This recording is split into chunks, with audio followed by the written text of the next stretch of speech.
Well, my friends, Pokemon Legends Z-A is almost upon us. It's about, at the time of recording, it is a week away. So, yeah, very close.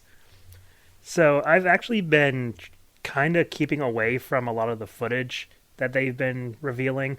Like, not that because I think like anything can really be spoiled or anything.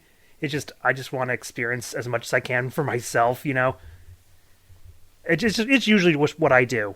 I mean, yeah, I saw the new megas and everything. You can't really avoid that stuff, but all the commercials and other gameplay that they've been showing, I just been ignoring it.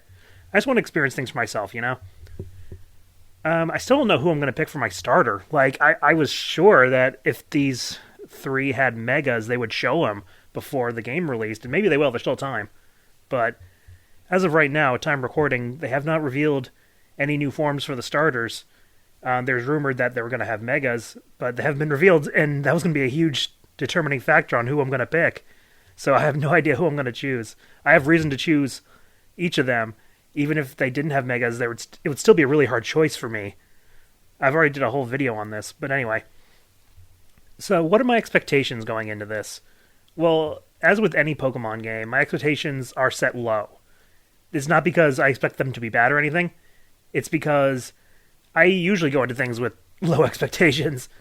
So if you go into things with too high expectations, you'll just tend to be disappointed. But if you go into things with low expectations, you might be surprised. I did the exact same thing with Legends Arceus because I had no idea how that game was going to go. And I'm going to do that here because I don't know how this is going to go. They have a whole new battle system, and I don't know if I'm going to like it or not. So we'll see. There's been rumors of a lot more megas that they have not shown off. And I guess that's kind of cool because it's like, okay, I get to experience them for myself, I guess. That's assuming that all the rumored ones are actually real. We don't know. And I have seen a few screenshots of some of the customization options. It looks okay. The customization options are looking nice. They better be, it's not like they can be any worse than Scarlet and Violet. So, and that's another thing. It's like Legend Z-A is actually should probably thank its lucky stars that it's going after Scarlet and Violet, because it's like you can't do any worse. Like, I'd just be happy if this game runs properly, because after Scarlet and Violet, easily the worst games in the entire franchise. Like, I'm just glad that this thing will run properly. I'm getting the Switch 2 version, by the way, so it's probably gonna perform well. At least it should. So that's good. I'm not expecting it to be, we already know just by looking at it that it's not really bringing out the capabilities of the Switch 2. Not that I ever expect Pokemon to bring out the best of a system, they just never do that. So I don't care if the game doesn't look amazing as long as it functions. That was Scarlet and Violet's problem. It just didn't function. And that was a huge problem. But I think this one will function. It seems like, if it doesn't function on the Switch 2, then Game Freak are just hacks. At this point, But anyway. Yeah, I'm looking forward to it, obviously. I have no idea what Pokemon I'm going to use. Like, if you think choosing my starter is hard, since there's no new Pokemon, I always try to use new Pokemon. I don't know what I'm going to end up using. Yeah, there's new Megas, but there's too many to put on one team. So it's like, I'm not going to have an entire team of new Megas or anything, so, I don't know.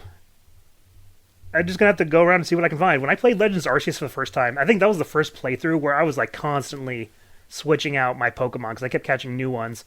And there was not really new Pokemon in that one except for regional forms. Well, there was Eternatus, but you don't catch that until post-game, so that didn't matter.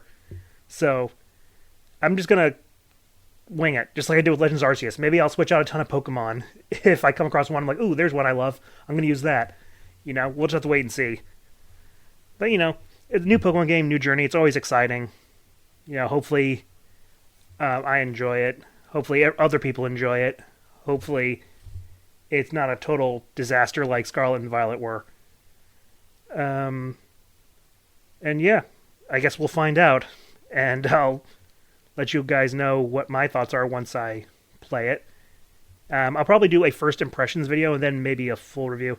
I just realized I never talked about Legends Arceus in a video, like a full video. I always meant to.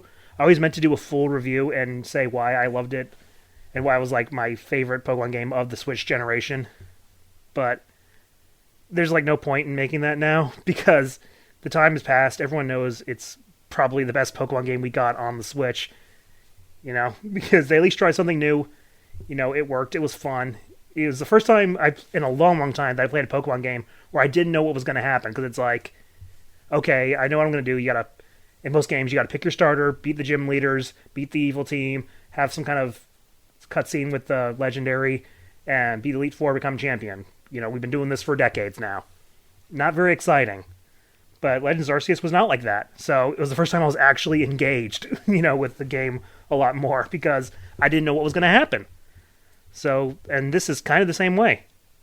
So yeah, I think it'll be interesting to say the least.